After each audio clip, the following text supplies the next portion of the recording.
ইমাম ইনি হচ্ছেন পশ্চিম দিকে অর্থাৎ পূর্ব দিকে যেমন বলা হয়, পূর্ব দিকে যখন যেমন ওলামা আছে পশ্চিম দিকে তেমনি বলে। পশ্চিম দিক বলতে বোঝায় মক্কা থেকে পশ্চিম, আর পূর্ব দিক বলতে মক্কা থেকে পূর্ব।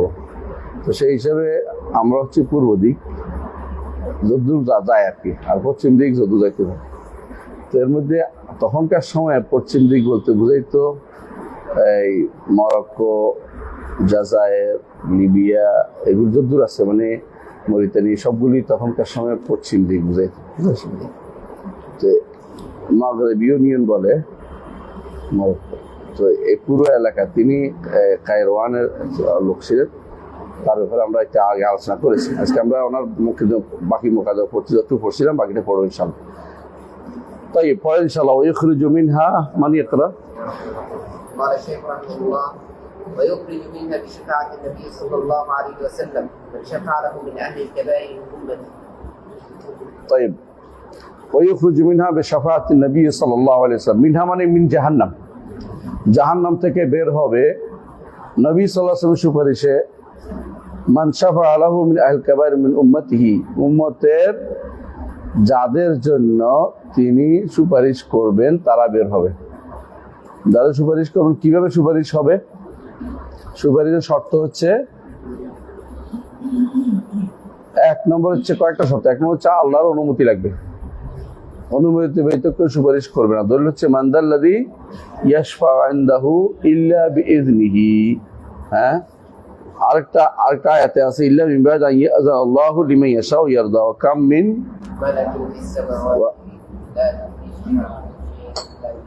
মিন বা'দি আন ইয়াযা লিমান ইয়াশাউ ইয়ারদা। তাই এটা হচ্ছে এটা হচ্ছে ইমামুল হুনাফা মুহাম্মদ সাল্লাল্লাহু আলাইহি ওয়াসাল্লামের সুপারিশ। তিনি ব্যতীত অন্যরা সুপারিশ করবেন, এটা তো এখানে উল্লেখ করে নাই, কিন্তু তার কথা উল্লেখ করার মাধ্যমে মূল কথা সুপারিশকে বৈধতা দেওয়া হয়েছে। সুপারিশ বৈধ, সুপারিশ প্রমাণিত। বেদাতিরা দুই ভাগে বিভক্ত। একদল সুপারিশ অস্বীকার করে, এরা কারা? মুতাজিলারা। কোন সুপারিশ অস্বীকার করে? সব সুপারিশ অস্বীকার করে না। যে সুপারিশটা জাহান্নাম থেকে কবিরা গুনাহগারী জাহান্নাম থেকে বের হবে, এই সুপারিশকে অস্বীকার করে, কারণ তাদের নিকট কবিরা গুনাহগার স্থায়ী জাহান্নাম, স্থায়ী জাহান্নাম। তো এদের মধ্যে এরা হলো মুতাজিলা, আর এদের সাথে আছে খারিজিরা। তো বর্তমানে যেসব খারেজি আছে, এরা কোথায় আছে বলছিলাম না? ওমানে। এরা কোথায় আছে? ওমানে। ওমানের শাসকরা খারেজি, ওদেরকে বলা হয় এখন বর্তমানে আবাদি। আব্দুল্লাহ ইবনে আবাদের অনুসারী, এই জন্য ওদেরকে বলা হয় আবাদি। তো ওরা হচ্ছে খারজিদের একটা সফট রূপ। সফট রূপ কেন বললাম? খারজিরা অনেকগুলো ভাগে ভাগ হয়ে গেছিল। এখন নাজদাত একটা গোষ্ঠী আছে, আর একটা হলো সফরিয়া। তো আর একটা গোষ্ঠী হচ্ছে বর্তমানে যেটা আবাদিয়া। তো আবাদিয়ারা যুদ্ধ বাধ্যতামূলক মনে করে না, যুদ্ধ বাধ্যতামূলক মনে করে না। আর নাজদাতরা যুদ্ধ বাধ্যতামূলক মনে করে, হারুরিয়ারা যুদ্ধ বাধ্যতামূলক মনে করে। মানে তাদের নিকট আমরুল মারুফ নাহিয়াল মুনকার এটা ফরজে আইন, যারা নাজদাত ওরা। আর এরা মনে করে যে না, এরা কাফের হিসেবে ধরে নিবে কিন্তু যুদ্ধ করবে। এই জন্য তাদের নিকট, এই জন্য তারা এখন যুদ্ধ করে না। ওমানিরা যুদ্ধ করতেছে না, তারা মনে করতেছে কাফের কাফের কাফের খালাস, যুদ্ধ করে। কাফের ঘোষণা কমায় না, মানে কাফের ঘোষণা এরা ঠিকই রাখে। শেখ বিন বাজ রহমতুল্লাহ আলাইহি তাদের আবার মুফতি আছে, মানে রাষ্ট্রীয় মুফতি আছে। রাষ্ট্রীয় মুফতির নাম খান আল খালিলি। শেখ বিন বাজ রহমতুল্লাহ আলাইহি তাকে একদিন ডাকছে, হজে আসছে, মনে করে একটু কথা বলে। তো তিনি তো আসবেন না, কেন ঘটনার সাথে দেখা হইতে বাধ্য হয়েছে, সাধারণ দেখা হয়ে। তো বলছে ওনাকে ভিতরে রুমে কথা বলতে দিছে, বাইরে বসে আছিল অন্যরা। সে তো ভিতরে গিয়ে যাওয়ার পরে শেখ বিন বাজ রহমতুল্লাহ একটু ওসিয়ত করছে যে আপনি এগুলি ছেড়ে দেন, তাকফির ছেড়ে দেন, বের হয়ে এসে তো সে ভীষণ খেপে গেছে, আমাকে কেন ভিতরে একা নেওয়া হলো। মানে সে এটা খেপছে কেন, তারও তো একটা এই দেশের শাসকের কাছে তার একটা জবাবদিহি করতে হবে। একা একা বসে মানে কি করছিল, মানে এটা তার বুঝতে কথাটা। 2 নম্বর হচ্ছে তার সাথীদেরকে ঠান্ডা করার জন্য আমাকে ছেড়ে তোমাদের কাছে আমাকে একা নেওয়া হলো কেন। ওরাও আবার খুব খেপে গেছে যে আমাদের কি আমাদের কি মুফতি আজমকে আপনারা একা ঢুকেছেন কি জন্য। তো বিন বাজ রহমতুল্লাহ আলাইহি মাঝে মধ্যে এমন সব কাজ করতেন সুবহানাল্লাহ। এই যুগেও মানে এই যুগেও তিনি ওই দাওয়াতের কাজটা কিন্তু সেরে দিয়েছে, দাওয়াত পৌঁছানোর দায়িত্ব হুজ্জত কায়েম যেটাকে বলে এটা করে দিয়েছেন তিনি, যে আপনি আল্লাহ দিকে ফিরে আসেন। আপনার দ্বারা একটা বিশাল গোষ্ঠী ঠিক হতে পারে, আপনি মানুষকে কাফের বানাবেন না, আপনি সুন্নাহর অনুসরণ করুন। বুখারী কিন্তু খারেজিরা বুখারী মুসলিম আবু দাউদ তিরমিজি আছে কিছু মানে না। খারেজের বই একটা আছে নাম হচ্ছে মুসনাদ রবি ইবনে হাবিব, মুসনাদ রবি ইবনে হাবিব ওদের বইয়ের নাম।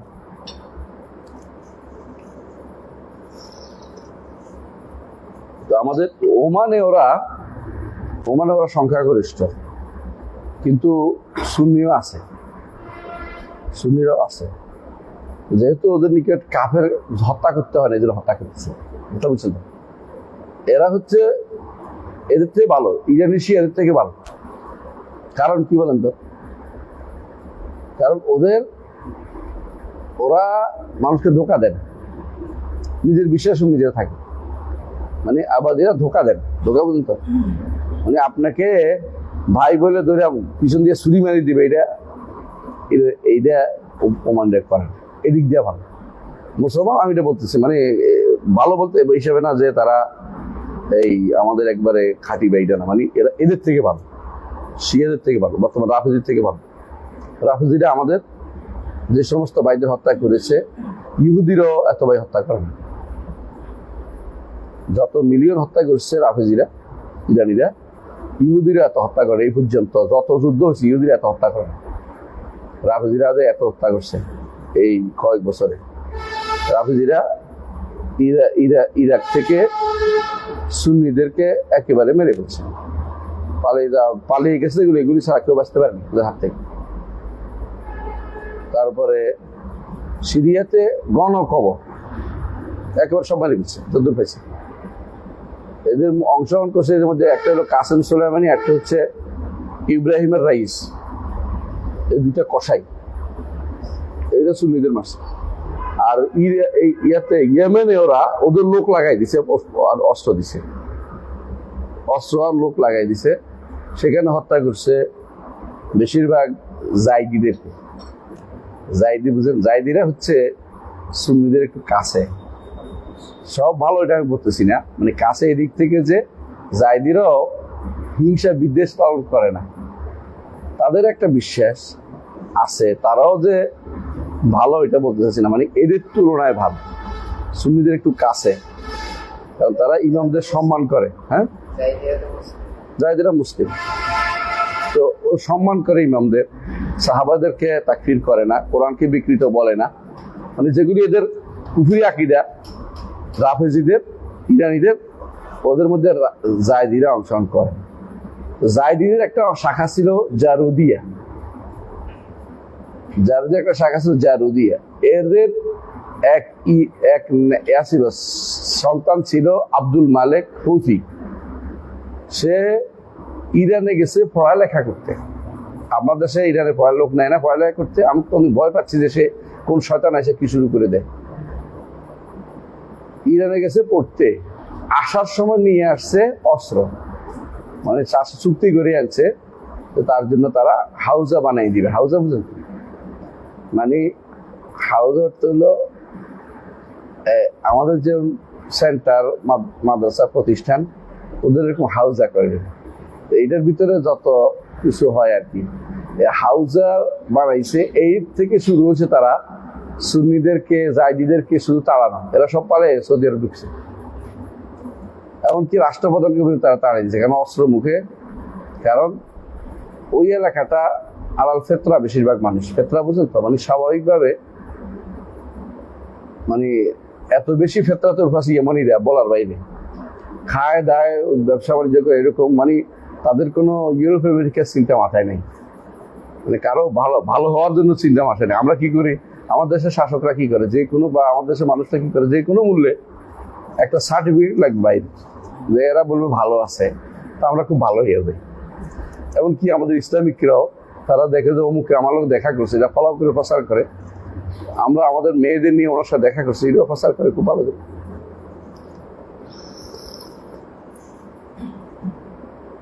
এইভাবে তারা মুসলিমদেরকে হত্যা করে সবচেয়ে বেশি। গত মানে 1 শতাব্দীতে যত সুন্নি হত্যা হয়েছে, এমনকি আফগানিস্তানেও এরা দোষর ছিল আমেরিকা, ইরাকেও দোষর ছিল আমেরিকার। আর এক মুখে বলে কি আমেরিকার জন্য মৃত্যু, মুখের বাণী।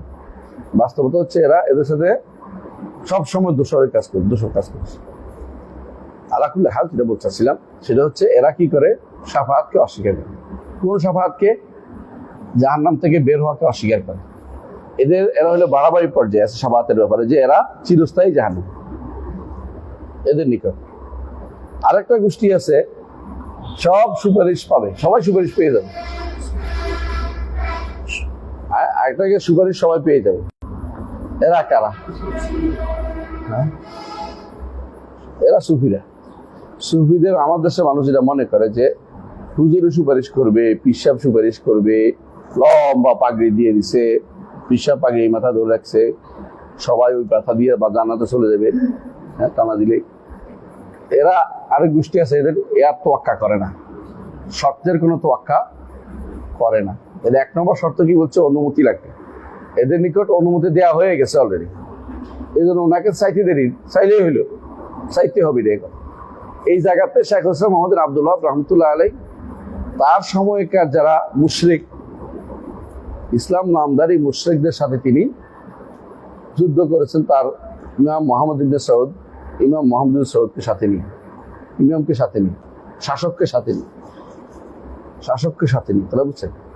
তো এই জন্য সেই সময় আল্লাহ তাআলা তাকে জয়ী করেছেন, তার মাধ্যমে আবার জাজিরাতুল আরব সহি আকীদায় ফিরে এসেছে, সহি আকীদায় ফিরে এসেছে। নাহলে একেবারে বাংলাদেশের মতো আরো খারাপ অবস্থায় চলে গেছে, যে বেশিরভাগ মানুষ কবর, মাজার এবং পীর ফকির এগুলি গর্ত, এমনকি গাছ পূজাও চলে। আমার দেশে কিন্তু গাছ পূজা আছে।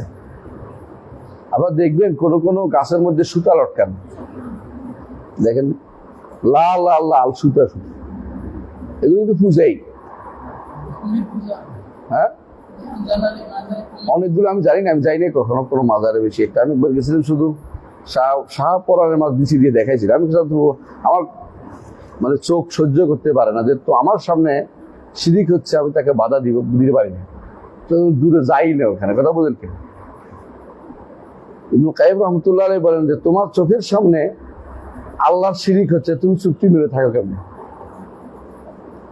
আমার চোখের সামনে আপনি দেখবেন যে একটা মানুষ সিজদা করে বসতেছে, একটা মানুষ শিরিক করতেছে, দান করতেছে, সবই শিরিক। দান 1 টাকা দিলেও তো শিরিক, মুশরিক হয়ে যায়।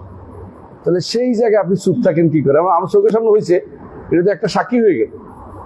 এই জন্য ওয়াল্লাযীনা লা ইয়াশহাদুনা যুরা ওয়া ইযা মাররু বিল্লাহি মাররু কিরামা, যারা এই শিরকি আখড়া বেদাতের আখড়াতে কখনো হাজির হয় না, এটা ঈমানদার ইবাদুর রহমান একটা পরিচয়। এরা সেখানে থাকতে পারে, যাইতে পারে না। অনেকে আছে দেখতে যায়, এটা করতে পারেন না আপনি। একবার মনে আছে, আমাকে নিয়ে গেছিল একজন ইয়া দেখাইতে, লালনের আখড়া দেখাইতে। আমি যে অবশ্য দেখলাম যে সেটা ইচ্ছে 2-1জনকে দেখে ফেলছি, মনে আসতেছে না এখন, কিন্তু দেখলাম যে গান গাইতেছে। আর গান গাইতেছে কে? মেয়ে একটা, এ সাইড পাশে বুড়া বুড়িরা বসে রয়েছে, বুড়ারা, বুড়ি নেই, সব বুড়ারা বসে রয়েছে, মেয়েরে ঘিরে বুড়ারা বসে রয়েছে, মেয়ে গান গায়। এটি হলো ওদের ধর্ম। এটা কোনো মানে কোন সুস্থ বিবেকের কাজ হতে পারে না। এগুলো আচ্ছা, এগুলির জন্য আখড়া তৈরি করা হয়েছে, বিল্ডিং করে দেওয়া হয়েছে, গাঁজা সরবরাহ করা হয়। গাঁজা না দিলে হয়তো খাজা রেবা দেবে না, এজন্য গাঁজা খায় আর গাঁজা প্রচার করে, আউযুবিল্লাহ। আর এদেরকে সবাই ভালোবাসে, যে সরকারে আসুক আল্লাহ মাফ করুক, এখনকার না, আগে যে সব কয়টা সরকার সব দিক গাঞ্জারে ভালোবাসছে, মানে এই লালনরে ভালোবাসছে। বিশেষ করে বিদেশিরা, এরা এটাকে মনে করে হ্যাঁ ভালোবাসার প্রতীক, আল হুব্বুল খালিদ। এমন ভালোবাসা, যে ভালোবাসা কোনো সমস্যা নাই তাদের কাছে, যে এটা হইতে পারে হোক। আউযুবিল্লাহি মিনাশ শাইতানির রাজিম। আলা কুল্লি হাল, ওরা মনে করে সুপারিশ কোনো শর্তের দরকার নেই। এদের মধ্যে যারা আখিরাত বিশ্বাস করে, এদের মধ্যে ওদিকে কিছু আখিরাত বিশ্বাস করে, লালনারা আখিরাত বিশ্বাস করে না। জগৎটাই তাদের সব আখিরাত বিশ্বাস করার কথা, তারা যেগুলি বলে ভাঙ্গা ভাঙ্গা কথা, সহি কোনো বিশ্বাস তাদের নাই।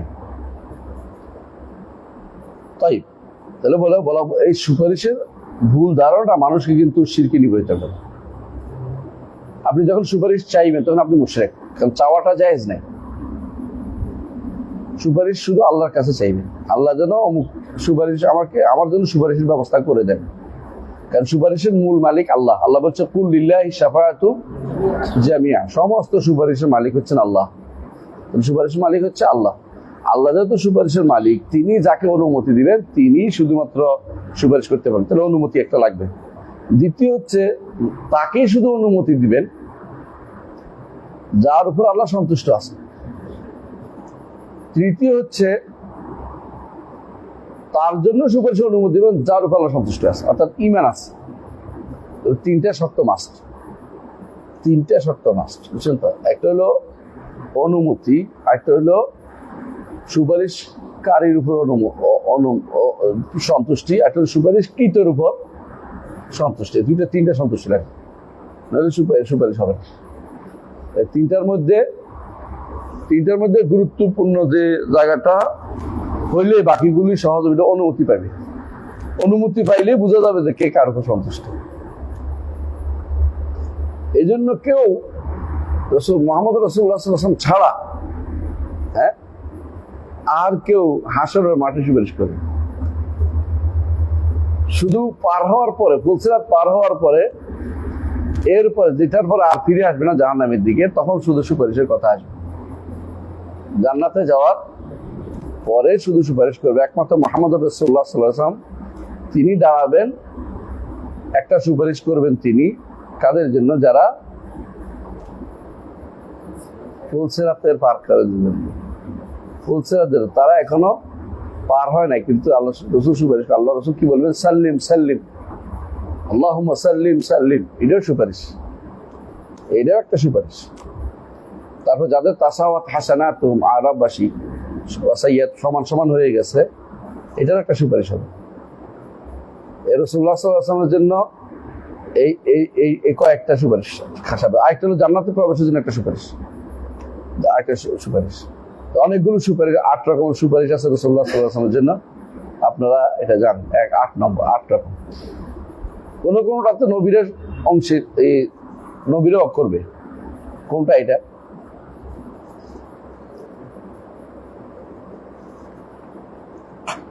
নবীরও সুপারিশ করবে কাবায়ের উম্মতের মধ্যে একটা। দ্বিতীয়টা হচ্ছে ফুলসিরাত পার হওয়ার সময় তাদের উম্মতের জন্য প্রত্যেকের সুপারিশ। এটা কোনো মালাইকারাও করবে, হাদিসে আছে। এই জন্য নবিয়্যিন ওয়াল মালাইকাতে বহু বছর তারা বোঝা যাচ্ছে নবীরা করবে। এর বাইরে আমাদের নবীর জন্যই বেশিরভাগ সুপারিশ। আর সাধারণ ঈমানদাররাও সুপারিশ করবে। জান্নাতে গেলে তার সুপারিশের অধিকারটা হাসিল। আল্লাহ যার উপর ইলহাম করবে, কেমন সুপারিশ করবে? মনে রাখতে পারবে, মুখস্থ রাখতে পারবে না। আল্লাহ মনের মধ্যে উঠাই দেবেন। যেমন আমার মনের মধ্যে উঠাই দিচ্ছেন পড়াইতে হবে, আপনার মধ্যে উঠেছেন বসতে হবে। বুঝলেন না? প্রত্যেকটি মানুষ আপনাদের মনে উঠাই দিচ্ছেন যে ইসলাম বিশ্ববিদ্যালয়ে ভর্তি হবে। আল্লাহ একটু ব্যবস্থাপনা করে দেয়। বান্দা কিভাবে চলবে তার ইলহাম আল্লাহ করে দেয়। ফাআলহামাহা ফুজুরাহা ওয়া তাকওয়াহা ওয়া নাফসিন ওয়া মা সাওয়াহা। একেবারে আপনি কিভাবে চলবেন নির্ধারিত, সেটা আপনার অন্তরের ভিতরে ইলহাম করে দেয়, আপনাকে ইন্সপিরেশন দেয়, আপনাকে শক্তি দেয়। আপনি হাত নেড়ে কথা বলেন, আপনি চোখ খুলে শুনেন, কান খুলে শুনেন, তাই না? কান লাগিয়ে শুনেন। তো এগুলি সবই কিন্তু আল্লাহর পক্ষ থেকে আপনাকে যেভাবে তিনি নির্ধারণ করছেন এইভাবে চলার জন্য সহযোগিতা করেন আপনাকে। তো এই যে চলার জন্য সহযোগিতা, এটা বোঝা যাচ্ছে আল্লাহ যদি কোনো অনুমতি না দেয়, এটার কারণে আল্লাহ যদি অনুমতি না দেয়, হাসরের দিন আপনি আপনার ভাইয়ের কথা মনে করতে পারবেন না। যতদিন ইচ্ছা অতদিন ভাই জ্বলতে থাকবে, যে ভাইটা ঈমান আনছে জাহান্নামে গেছে, আল্লাহ যখন আল্লাহ যখন ইচ্ছা হবে যে এই বান্দার জন্য সুপারিশের ব্যবস্থা হোক, আল্লাহ তখন আপনার মনে করাই দিবে যে তুমি সুপারিশ করো, তখন দৌড়ে যাবেন কোথায়? আরশের নিচে সেজদা করবেন। আমার নবী যতবার সুপারিশ করবেন ততবার তিনি আরশের নিচে সেজদা করবেন, ততবার তিনি সেজদা করবেন। সেজদা করে বলবেন আল্লাহ তাআলা বারবার প্রতিবারেই বলবেন আপনি এরফা রাসাকা ইশফা তুশাফা সাল তুতা, প্রত্যেকবার এটা তিনি অনুমতি দিবেন। তাহলে বোঝা গেছে অনুমতি ছাড়া কোনো সুপারিশ হবে না। আপনিও সেটা করবেন যদি আপনার কারোর জন্য সুপারিশকারী বানায় আল্লাহ আপনাকে। তবে কেউ কেউ সুপারিশকারী হইতে পারবে না। এর মধ্যে একদল হচ্ছে যারা লানত করে মানুষকে।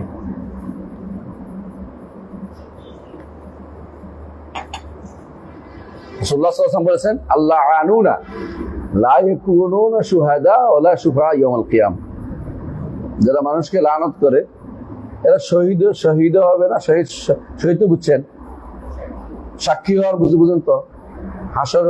হাসরের দিন জিজ্ঞাসা করুন আল্লাহ যে মাযা আজাবতুমুল মুরসালিন,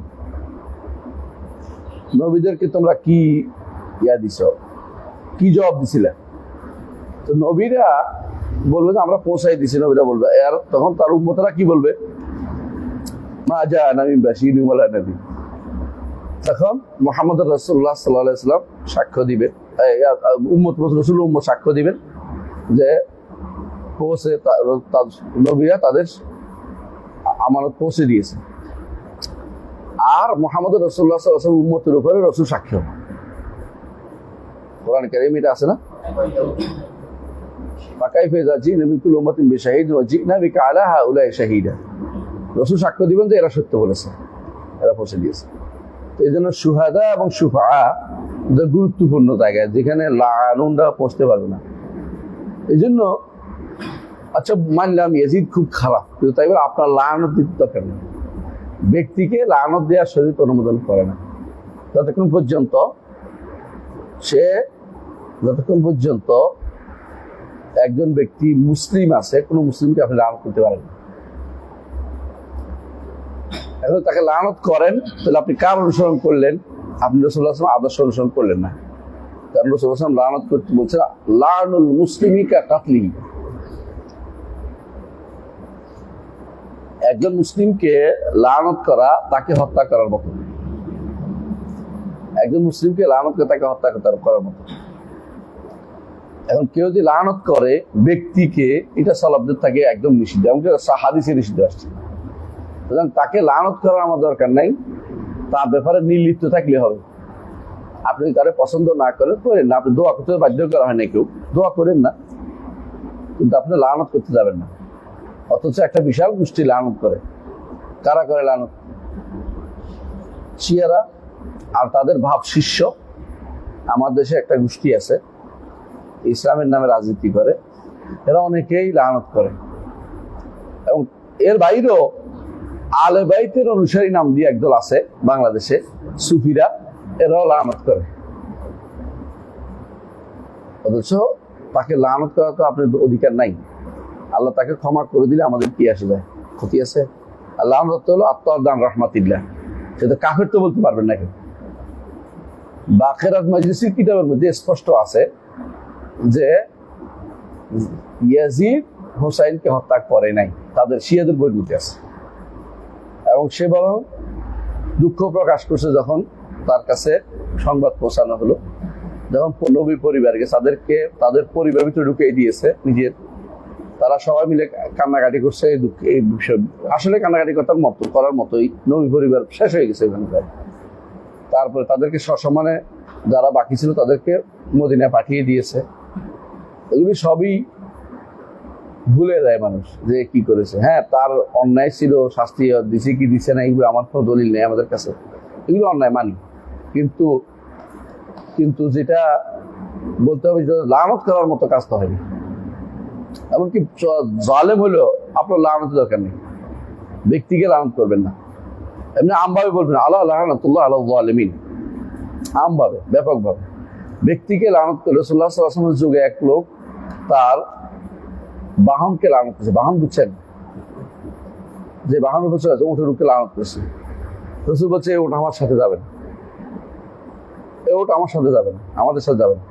এমনকি উট বাধ্য হয়ে লোক উট ছেড়ে দিতে হয়েছে। রাসূল বলছে লানত মালউন, উটকে আমার সাথে নিতে রাজি না। আর আপনারা লানত করেন, এমনকি আউযুবিল্লাহ অনেক সময় দেখি যে নারীরা লানতটা একটু বেশিই করে। রাসূলুল্লাহ সাল্লাল্লাহু আলাইহি ওয়াসাল্লাম যেটা বলছেন যে তুকসিরুনাল লানা ওয়া তাকফুরুনাল আশির, তো তুকসিরুনাল লানা, বেশি বেশি লানত করে। আল্লাহ লানত, আল্লাহর গজব যাচ্ছে থাকে সবসময়। এটা আসলে ঈমানদারের জন্য উচিত নয়। এই জন্য কঠিন এই জায়গাটা দিয়েছে লেআনের মধ্যে, যাতে করে কেউ মিথ্যা কথা না বলে। কারণ পারিবারিক অশান্তি যখন তৈরি হয়, এটার অশান্তি পৃথিবীতে আর বড় নাই। কোনো পরিবারে অশান্তি তৈরি হলে ও অশান্তি মুখ বাঁচতে পারবে না, তার জীবনটা অতিষ্ঠ হয়ে যায়। এই জন্য এখানে লানত দিয়ে যাতে মুক্তির একটা উপায় বের করে দিয়েছে। কিন্তু যে ব্যক্তি মিথ্যা লানত দিবে ধরা খাবে। আল্লাহ কুল্লি হাল আমরা বুঝতে পারলাম যে সুপারিশ করাটা আল্লাহর পক্ষ থেকে কি হবে, ইলহাম হবে। কিন্তু সুপারিশ সবাই করতে পারবে না। যারা লানত করে তারা হাসরের দিন এই সম্মানের জায়গায় পৌঁছতে পারবে না। আল্লাহ তাআলার ইলহামের জায়গায় পৌঁছতে পারবে, যে আল্লাহ তাআলা তাকে ইলহাম করবে যে তোমার দ্বারা কিছু মানুষকে বের করে নিয়ে আসার ব্যবস্থা হোক। হাদিসে একটা হাদিস রাসূলুল্লাহ সাল্লাল্লাহু আলাইহি ওয়াসাল্লাম বলেছেন যে আমার উম্মতের কারো কারো সুপারিশের মাধ্যমে অমুক গোত্রের ছাগল পালের অসম পরিমাণ লোককে আল্লাহ জাহান্নাম থেকে মুক্তি দেবে। নির্ধারণ করা হয় নাই। তাহলে বোঝা গেল এটা একটা বড় ধরনের কি সম্মানের জিনিস। সুপারিশটা একটা সম্মানের জিনিস। এই জন্য রাসূলুল্লাহ সাল্লাল্লাহু আলাইহি ওয়াসাল্লামের জায়গা হবে ওই জায়গাতে মাকামে মাহমুদে, যেখানে সুপারিশের জায়গা। সম্মানের জায়গাটা যে ব্যক্তি রক্ষা করতে পারবে না, মানে নিতে পারবে না, কারা ওরা? লাআনুন, যারা লানত করবে। জান্নাতে গেলেও ঈশ্বর তার মাথায় আসবে না, তার জন্য ইলহাম হবে না, এই সম্মানের জায়গাটা সে পাবে না। কিন্তু আল্লাহ তাআলা তার অন্তরে কোনো রাখবেন না, ক্ষোভ রাখবেন না। কারণ জান্নাতে যে যাবে তার অন্তরে কোনো ক্ষোভ থাকবে না, সে মনে করবে সেই রাজা। হ্যাঁ না, গেল তো হলো বিদ্বেষ থাকবে না। এটা হলো তার অন্তরের ভিতরে কোনো, আমি যেটা বলছি তার অন্তরের ভিতরে কোনো অপ্রাপ্তির কোনো কিছু থাকবে না। এটা বলা উদ্দেশ্য, মানে সবই পাবে। মনে হচ্ছে আমি যা পাইছি আর কেউ তা পাইনি, এরকম মনে হবে। আর কি হইতে পারে? কারণ আপনি যখন দেখবেন যে অমুকে এটা পাইছে আমি পাইনি, তখন আপনার দুঃখের শেষ থাকবে না। হ্যাঁ, ও একটা বই পাইছে পুরস্কার, আমি তো পুরস্কার বইটা পাইলাম না, একই কাজ করেছে, তাই না? কিন্তু জান্নাতীরা একই কাজ না করলেও দুঃখটা তারা থাকবে না। লা খাউফুন আলাইহিম ওয়া লা হুম ইয়াহজানুন। হ্যাঁ, সেখানে তাদের অপ্রাপ্তির কোনো কিছু হবে না। কারণ তারা মনে করবে এর চেয়ে বেশি কিছু, তার ধারণা জীবনেও আসবে না যে এর চেয়ে বেশি কিছু হতে পারে।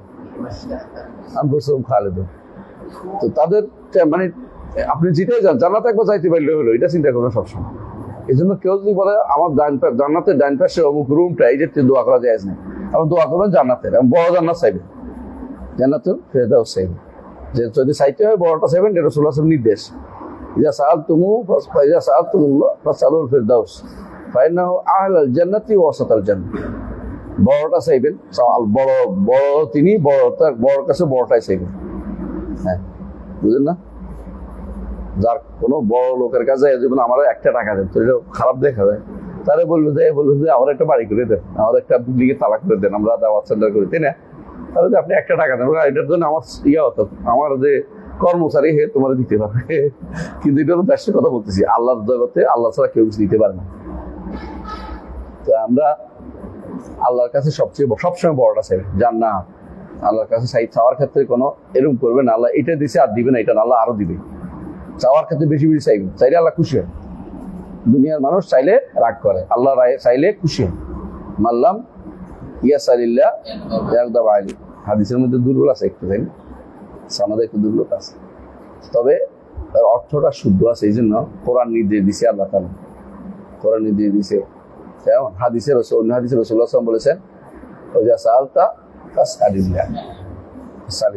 তাই হ্যাঁ يستكبرون ইস্তাকবারুন, হ্যাঁ তারা অহংকার করেন। হ্যাঁ তারপরে পড়েন তাহলে وأن الله سبحانه قد خلق الجنة فأعدها دار خلود لأوليائه فأكرمهم فيها بالنظر إلى وجهه আল্লাহু আকবার আল্লাহু আকবার।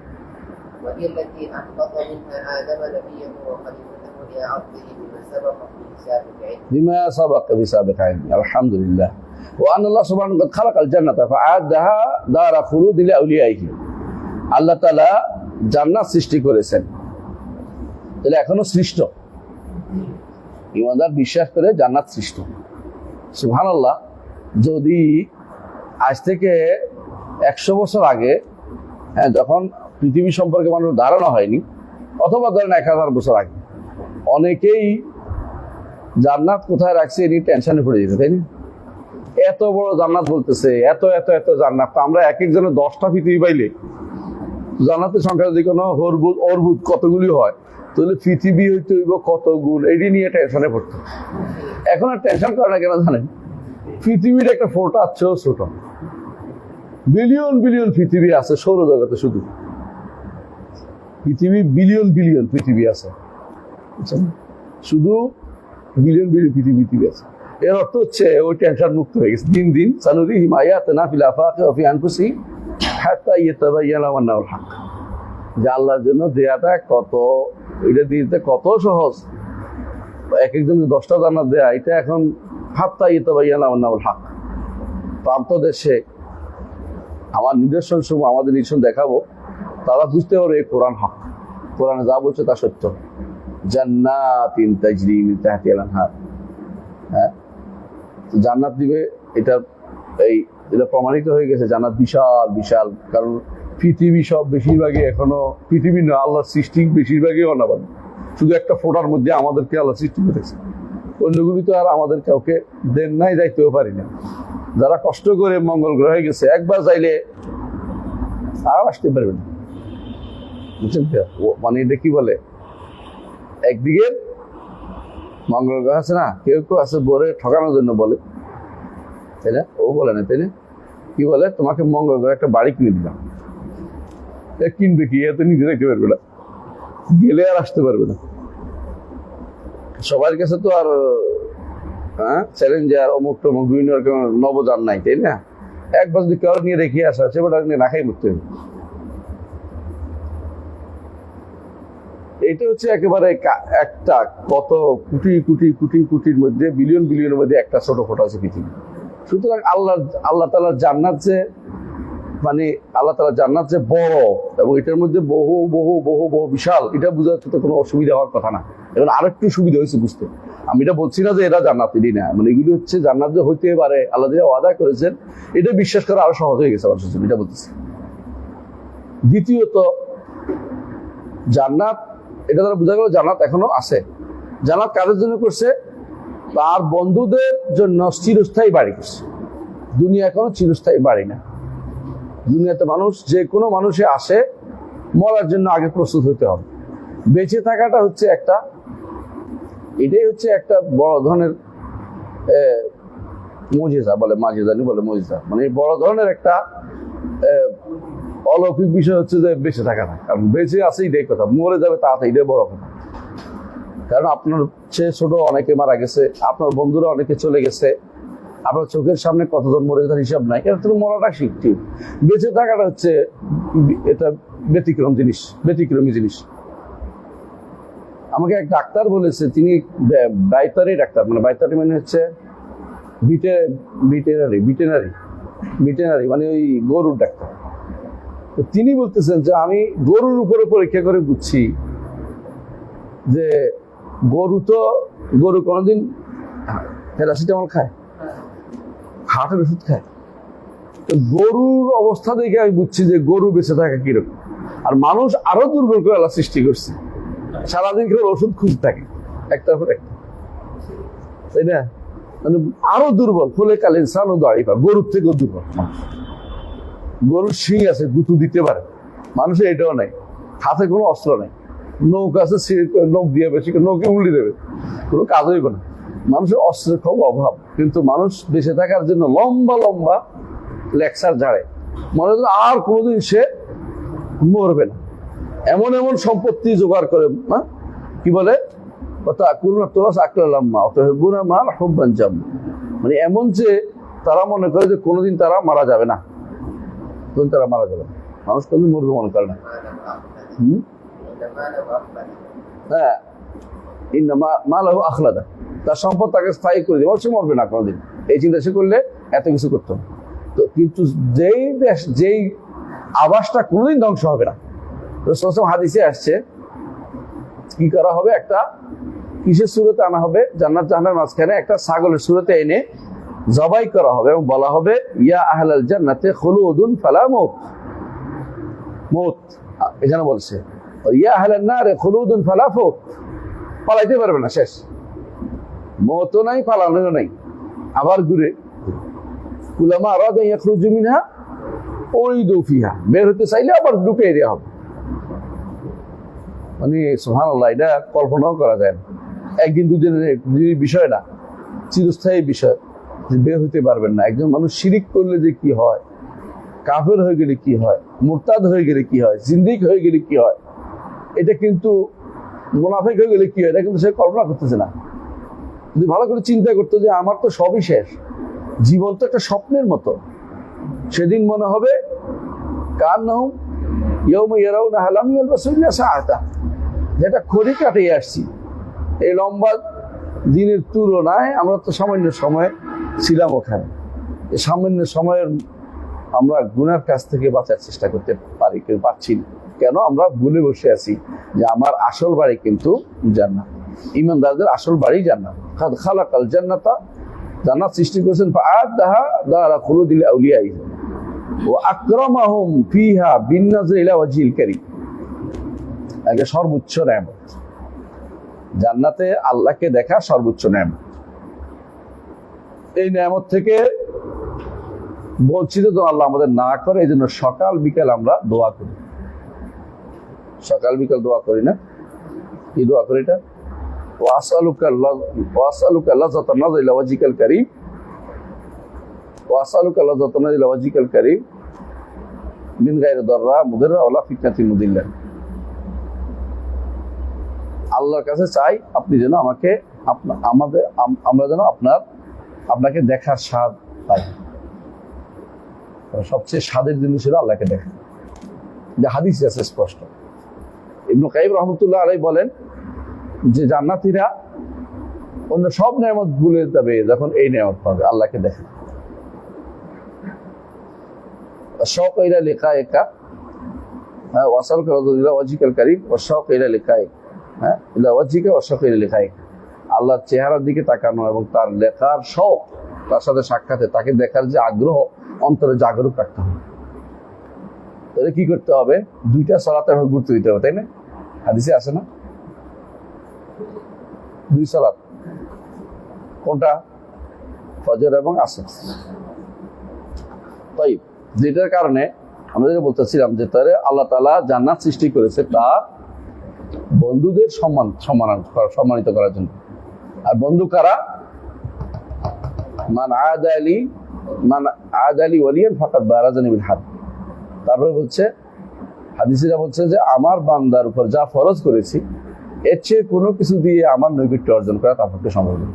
তাহলে আল্লাহর ফরজ যারা আদায় করে, আল্লাযীনা আমানু ওয়া কানু ইয়াত্তাকুন, এটা হচ্ছে আল্লাহর ওলি। আল্লাহ নিজে বলে দিয়েছেন, আল্লাযীনা আমানু ওয়া কানু ইয়াত্তাকুন, ঈমান এবং তাকওয়া যার থাকবে সে আল্লাহর বন্ধু। আল্লাহর বন্ধুর জন্য কোনো দরবার নেই, আল্লাহর বন্ধুর জন্য ফাস আনফাস জিকির নেই।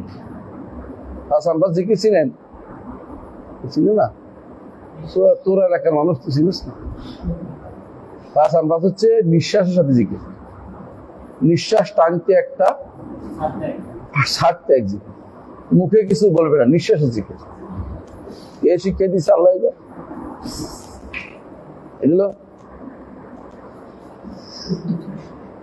এটা হলো জিকির।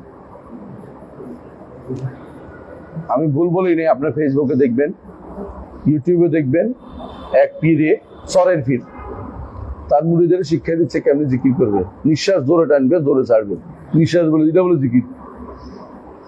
এটা হিন্দুদের যোগ ব্যায়াম, প্রাণায়াম।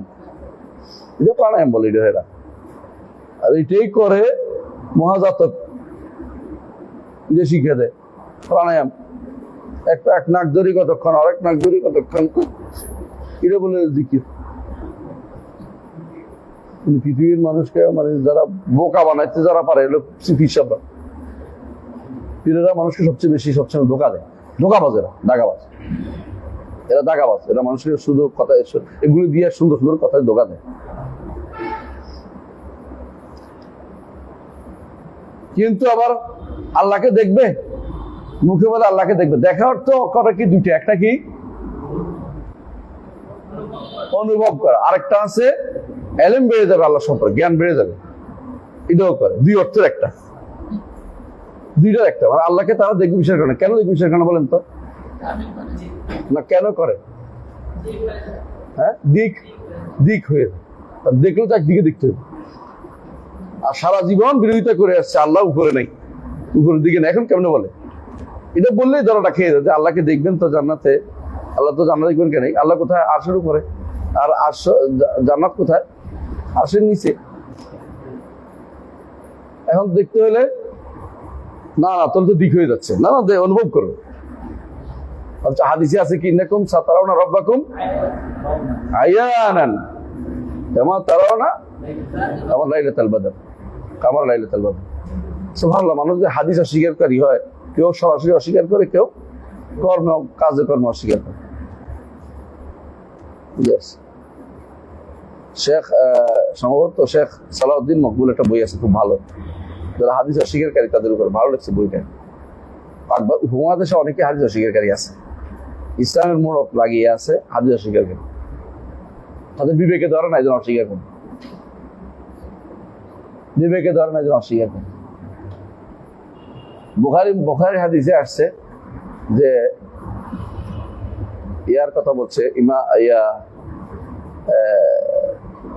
দাউদ আলাইহিস সালাম না সুলাইমান আলাইহিস সালাম, তিনি বলছেন যে আমি আমার 99 স্ত্রীর কাছে যাবো, আল্লাহ তাআলা আমাকে 99 সন্তান দিতে দেন। এক রাতে 99 সন্তান কেমনে যায় হিসাব করতে বসে বসে, কত মিনিট লাগে তোমার হিসাব করতে বলছে কেনা? এই সব তো ভুল হিসাব করতেছ তুমি। নবীদের ব্যাপার তোমার হিসাবে চলে। যদি কেন এমন হিসাব করে যে ইয়েমেন থেকে বাইতুল মাকদেস কেমনে খড়িকের মধ্যে এটা চলে গেল, কি আসনটা চলে গেল, তাহলে কি কেউ বিলকিসের সিংহাসন কেমনে চলে গেল, তাই না? রানী মালিকাতু সাবা, তাহলে কে খুঁজিবে, কেমনে করবে? এখন তো এই রকেটও পারবে না। এখন মানে এটা কি হিসাব করে বলতে পারবে? ফালাম্মা রাআ মুস্তাখিরান ইনদাহু ক্বালা হাযা মিন ফাদলি রাব্বি লিয়াবলুয়ানি আশকুরু আম আকফুর। এটা একজন বলছে যে আমি মজলিস শেষ হওয়ার পরে আনবো, কারণ আমি আরো আগে চাই। হ্যাঁ, কাবলা ইয়াত্তাদা ইলাইকা তারফু, ইলাইকা তারফু। এইগুলি এখান থেকে ক্যাশ খাটান না। এখানে সে ক্যাশ খাটাচ্ছেন কেন? নবীদের কর্মকাণ্ডের উপর যেটা সত্য এটাই বলেন, যেটা আছে এটা বলেন। ক্যাশ খাটাইয়া আপনার নিজে তথাগত যে আছে হিসাব ভাগ করতে না কত মিনিট লাগে, এগুলো আমার দরকার নেই আপনার। যেটা হাদিসে আছে এটা বিশ্বাস করতে পারবেন। এই জাতীয় প্রত্যেকটি জায়গাতে এরকম অনেকেই উল্টাপাল্টা করছে। এগুলো আসলে তারা কি করছে, তারা তাউইল করার কারণে বেঁচে গেছে। কিন্তু তারা যদি কোনো মানি না বলতে হাদিস, তাহলে কাফেরে যেত। বেঁচে গেছে কিন্তু মাফ হয়ে গেছে, তো মানে বিভ্রান্ত হয়েছে। কাফের বলিনি আর কি, এটা বাঁচে গেছে। হাদিস অস্বীকার করে কাফের বলতে হবে। এখন যারা হাদিস অস্বীকার করে তারা সব কাফের, কোনো সন্দেহ নেই। হাদিস অস্বীকারী দেখলে কাফের বলবেন, সরাসরি দায়িত্ব আপনার।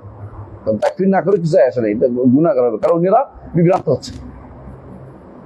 কথা বলছেন হাদিস অস্বীকার মানে হচ্ছে সে দিন জিন্দিক, সে জানা দেখা। এরা হাদিস অস্বীকার মানে জানা দেখা, এলা স্বভাব। তারপরে শোনেন, তাইয়্যিব ওয়াহিয়াল্লাতী, এখানে আরেকটা জায়গা, ওয়াহিয়াল্লাতী আহবাতা মিন আদম নবিয়্যাহু ওয়া খলিফাতাহু ইলা আরদিহি।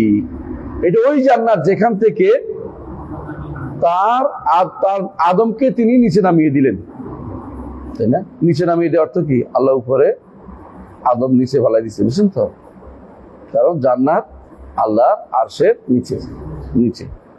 তো তিনি সেখান থেকে আদমকে নিচে ফেলে দিতে। অনেকেই আদম কোন জান্নাতে ছিল টেনশনে মরে যাচ্ছে। এটা আমাদের কাছে প্রমাণ হলো আদম জান্নাতে রাখছে আল্লাহ আদম, সেখানেও তিনি ইচ্ছা করলে পরীক্ষা করতে পারেন, পরীক্ষা করছে। আবার কেউ কেউ জান্নাত না অমুক কেউ কেউ মঙ্গল গ্রহকে বানাইতে পারে, আমার জানা নেই, অনেকে কইতেও পারে। কেউ কেউ বলে যে ওই জান্নাত না, এই নিয়ে তো এক একজনের বিশাল চাপটা লিখে দিচ্ছে।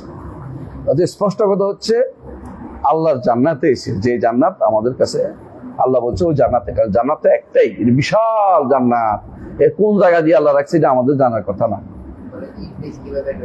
এদিন ঢুকতে পারে, এটা এই কিভাবে ঢুকলো তো বলা জিনিস না, কারণ ইবলিস এর আগ পর্যন্ত ঢুকার অনুমতি ছিল। যখন এর বলছে এর বেতু মিনহা জামিয়া, তখন সব পালিয়ে গেছে, নিচে নামাইতে এসে।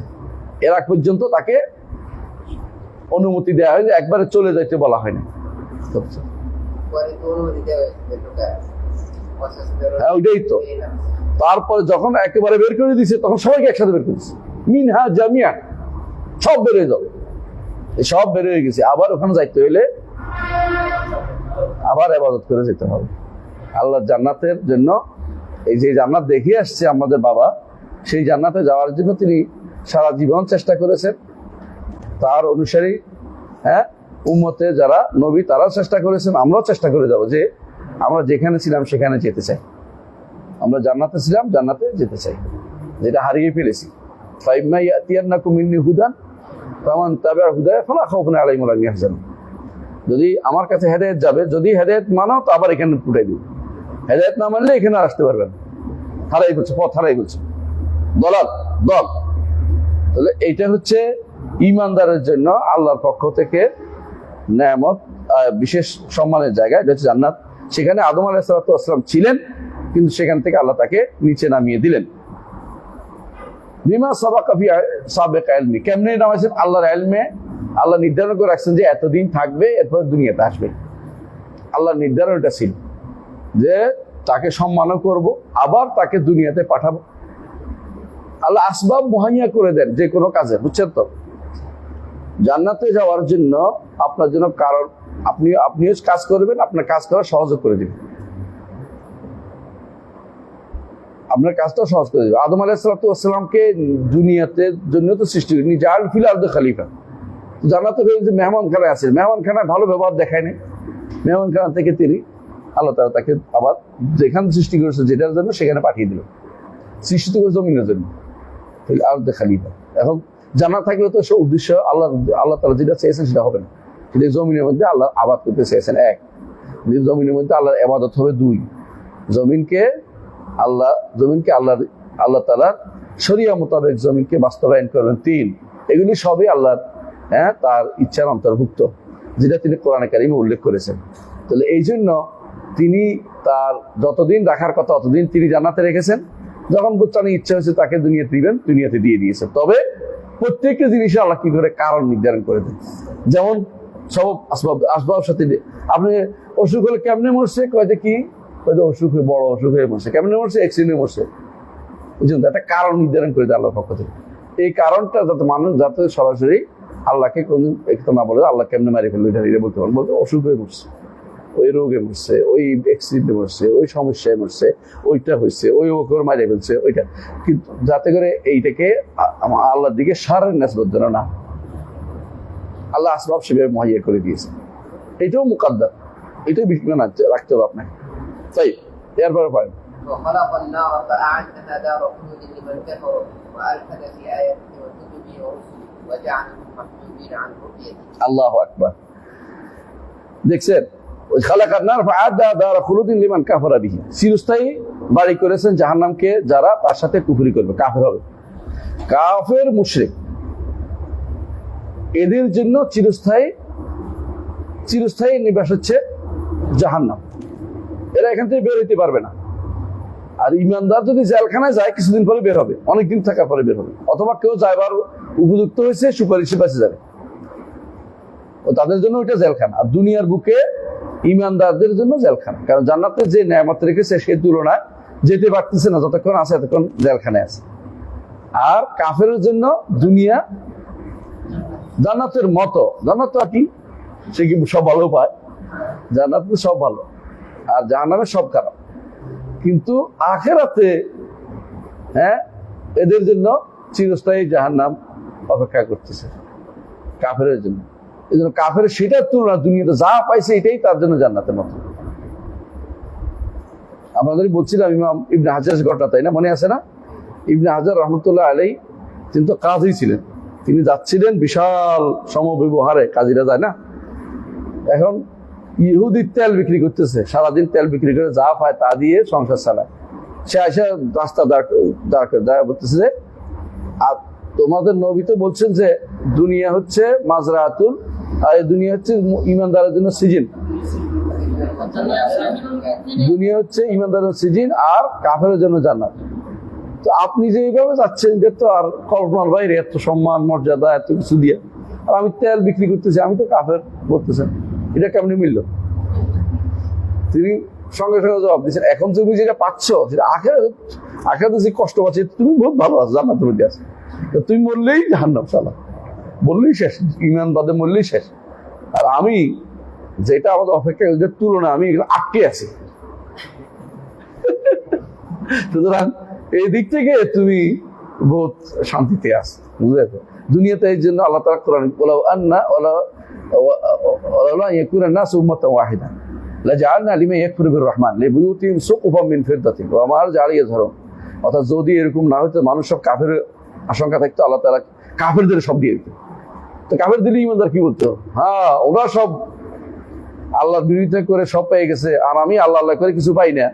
অন্তর মানুষ ইমান রক্ষা করা কঠিন হয়ে যেত। আল্লাহ তাআলা এই জন্য কিছু কিছু দিছে ইমানদারদেরকে, বুঝলেন না? কাফেরদেরকে দুনিয়াতে যদি কোনো তার মর্যাদা থাকতো, রাসূলুল্লাহ সাল্লাল্লাহু আলাইহি ওয়াসাল্লাম বলেছেন যে কোনো কাফেরকে আল্লাহ তাআলা পানিও দিতেন না, পানিও জানাহা বাউদা, মাছির ডানার মতো মর্যাদা নাই বলেই, মাছির ডানার মর্যাদা আছে কোনো কামে লাগে না।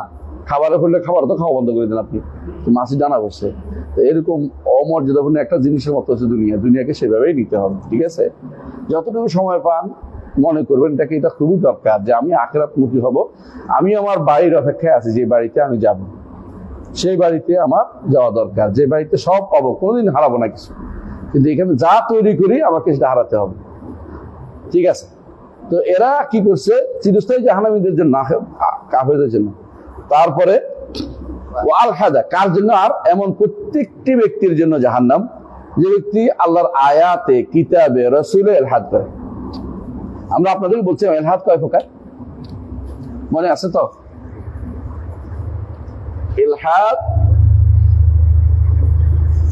ইলহাদ আল্লাহর জাতে হয়, ইলহাদ আল্লাহর জাতে হয়। এদেরকে আমরা কি বলি?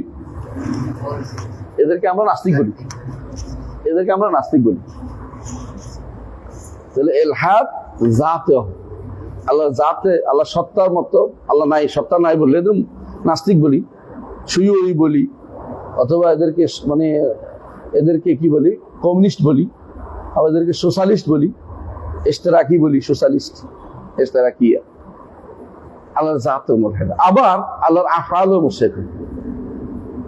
আফআল বুঝছেন তো? আল্লাহর কর্ম স্বীকার করে না, এরাও মালাহিদা, আল্লাহর কর্ম স্বীকার করে না। যেমন ইয়ারা ফালাসিফারা আল্লাহর কর্ম স্বীকার করে না, বুঝে আসছে? আবার আরেক গোষ্ঠী আছে ইলহাদ করে আল্লাহর আসমাতে। আল্লাহ নিজে বলছে ইন্নাল্লাযীনা ইউলহিদুনা ফি আসমাইহি সাইয়ুজজাউনা মা কানু ইয়ামালুন। তাই যারুল্লাযীনা ইউলহিদুনা ফি আসমাইহি, যারুল্লাযীনা, আমরা ভুল বলতেছিলাম, যারুল্লাযীনা ইউলহিদুনা ফি আসমাইহি সাইয়ুজজাউনা মা কানু ইয়ামালুন, তাদেরকে ছেড়ে দিই যারা আমার নামের মধ্যে ইলহাদ করে, আল্লাহর সিফাতের মধ্যে ইলহাদ করে। একই অর্থে, যে কিরকম? অস্বীকার করা, আল্লাহ সিফাত নাই, এটা ইলহাদ। আবার অস্বীকার করে আল্লাহর ইবাদত করতে অস্বীকার করে।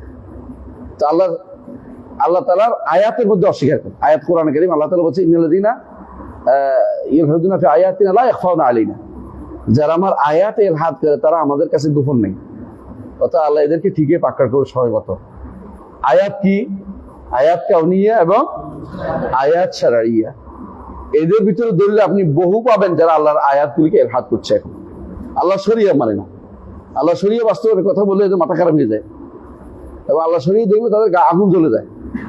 শরঈ ছাত্র দেখলে মাথা খারাপ হয়ে যায়, শরীয়তের বাস্তবায়ন দেখলে ভাইয়ের মনে হচ্ছে গায়ে আগুন লাগে, চুলকানি লাগেছে, চুলকানি যেন শেষ। এগুলো সবগুলি হচ্ছে ইলহাদ ফি আয়াতিল্লাহি ওয়া ফি শারঈহি। এই কথাই তিনি বলেছেন যে কুতুবিহি ওয়া রুসুলিহি, রসুলদেরকে দেখতে পারে না, রসুল দেখতে ঘৃণা করে, কিতাব দেখতে পারে না, আল্লাহ কিতাবের বাস্তবায়ন চায় না, সবগুলি হাদের মধ্যে আছে। যারা এগুলি মন থেকে করে সবগুলি মুশরিক। বুঝতে পারি না, আমরা অনেক সময় বলতে পারি না। যখন বুঝবেন, স্পষ্ট হয়ে যাবে, ইল্লা আন তারাউ কুফরান বাওয়াহান ওয়া আনদাকুম মিনাল্লাহি ফি বুরহান, তখন আপনি অবশ্যই তাদেরকে তাকফির করবেন, কোনো সন্দেহ নেই। কাফের, এরা কাফের মতো মুআমালা আপনার হবে। আর তাকফিরকে অথরিটি যিনি কাফের বলে তার শাস্তির ব্যবস্থাপনা করবেন।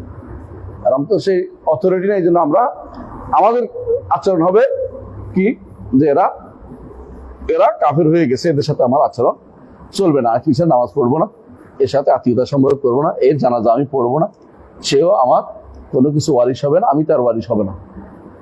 কিন্তু এটা হয়তো অর্ডার আসে নাই, সরকার এভাবে অর্ডার আসে নাই, সে অর্ডার আসার দায়িত্ব আমার নয়। আমি তো বুঝতে পারি সে কাফের, আমি তো স্পষ্ট হয়েছি, আমার কাছে স্পষ্ট হয়ে গেছে। কথা বুঝছেন? তো তাকফির না করা আর আপনার দুনিয়াতে চলা, হ্যাঁ, ওয়ালা চলা, তাদের সাথে বুরা মিনকুম ওয়া মিম্মা তা'বুদুনা মিন দুনিল্লাহ, এটা কিন্তু খুবই জরুরি। ইব্রাহিম আলাইহিস সালাম এটা করেছেন। কি বলেছেন? قد كان لكم آية في إبراهيم والذين معه إذ قالوا براء منكم ومما تعبدون من دون الله। খেয়াল করছেন? বুরাআটা এটা লাগবেই আপনার, বারাআ লাগবেই আপনার। আপনি হয়তো তারা বুঝতেন যে তারা কাফের, কিন্তু বলতে পারতেছেন না। তো বলতে পারলে কি আপনি তো বাঁচতে হবে।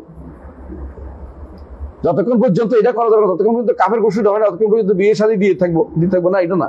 কাফের ঘোষণার দায়িত্ব আপনার না, এটা অথরিটি আলাদা। কিন্তু আপনি বুঝতে পারছেন যে তার ইমান নাই, সে কুফুরির ভিতরে আকণ্ঠ নিমজ্জিত, সে মালাহেদা জানা দেখা, ওদের সাথে আপনার কোনো সম্পর্ক থাকতে পারে না। আপনার তার থেকে অসম্পূর্ণ মুক্ত থাকতে হবে। কথা কি বুঝতে পারছেন? এরকম অনেক কিছু আপনাদের বিশ্ববিদ্যালয়ে পাবেন, আপনাদের চলাফেরা জগতে অনেক জায়গাতেই পাবেন। তখন আপনার দায়িত্ব হবে কি করা? বারা, নিঃসন্দেহে তাদের সাথে আমার সম্পর্ক নাই, সম্পর্ক মুক্তি। আপনার হকের দায়িত্বের ভিতরে পড়ে যাবে। তাই এরপরে পড়ি আরেকটু না,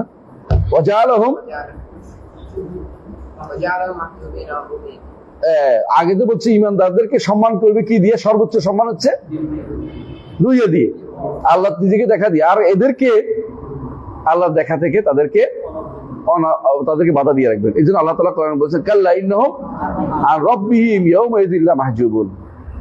মাহজুবুন আগে নাকি? ইন্নাহুম আন রাব্বিহিম ইয়াওমাইযিন লামাহজুবুন। এবং এটাই যে তারা মাহজুব মানে পর্দাবৃত থাকবে, দেখতে পাবেন আল্লাহ। বড় নেয়ামতের কথা, বড় নেয়ামত তারা কোনদিন পাবেন। এখন প্রশ্ন হচ্ছে, যারা জান্নাতে যাবে ওরা কি আল্লাহকে সবাই দেখবে? এটা বলা কঠিন। তবে যারা দেখতে চাইবে না, বিশ্বাসে করে, তারা দেখবে কি করে? আমরা এভাবে বলি, কিন্তু দেখবেই না, দলিল লাগবে। তো এটা মানে দেখবেই না, আল্লাহকে দেখবেই না, এই আশারি মাতুরিদিরা বা ইয়ারা, হ্যাঁ, কি দোয়া হচ্ছে?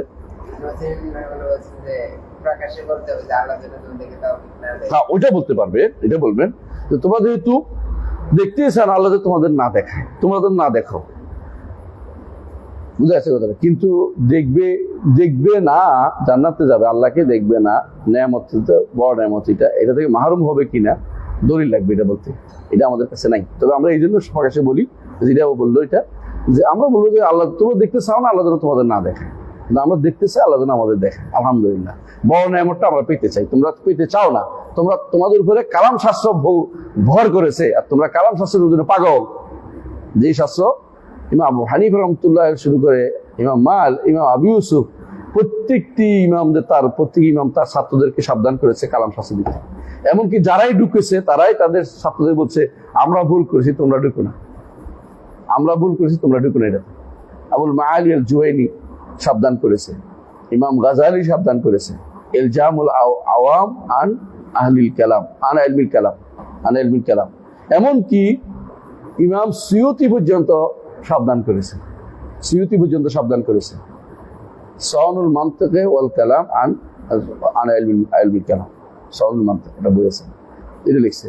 যুগে যুগে আলেমরা যে ঢুকেছে সে নিশ্চিত করেছে। কারণ ইলমুল মানতিক বড় যে জিনিসটা দেয় আপনার, এটা হচ্ছে আপনার ইমানটাকে কি করে, মুজাবজাব করে, অর্থাৎ ইমানটাকে কখনো সুস্থির করে না। একবার ইমান আসে একবার যায়, আসে যায়। সারাদিন আপনি ইমানটাকে কেমনে রাখবেন, সন্দেহের ভিতরে আপনাকে দুদুল্যমান থাকে। আপনি কতক্ষণ ইমান থাকে, কতক্ষণ থাকে না। মানে আপনার তো একটা ফেতরাতে দাঁড়িয়ে আছে, মানে অন্তরে ফেতরাতে স্বাভাবিক ইমানের একটা কি আছে, তাকাদ আছে, এটা চাই যে ইমান, ওই সন্দেহ এসে আপনার বিপদে ফেলে দেয়। এই জন্য যারা যারা বেশি বেশি ডক্সিক প্যারাডক্সিক বেশি বেশি পড়ে, ওরা আসলে শেষ পর্যন্ত ইমান নিয়ে যাওয়া কষ্ট হবে, কারণ তারা সন্দেহ বারবার আসতে থাকে যে শেষ হয় না। সন্দেহের জন্য মুক্ত করা কখনো ইমানদারের কাজ না। সন্দেহ নাই, বিনা দলিলে আল্লাহ এক। বুঝে আসছে কথাটা? দলিলের কোন দরকার নেই, দলিল বাদে আল্লাহ এক বিশ্বাস করতেছি। তুমি সন্দেহ নিয়ে আসো না আমার কাছে, আমার এত সন্দেহ নেই। দলিল তো এমনি আছে, নাই কোরআন হাদিসে সব দলিল আছে। এখন তুমি যদি না যুক্তি দিয়ে আল্লাহ এক তৈরি করতে যাবো, এটা করা তো দরকার নেই আমার। আল্লাহ বলছে, আল্লাহ রসুল বলছে, কারণ যুক্তি দিলে পাল্টা যুক্তি আসবে, এবং সেই যুক্তি এমন হতে পারে যে কারো অন্তরের ভিতরে ভুল যুক্তিটা বসে গেছে, যাই না।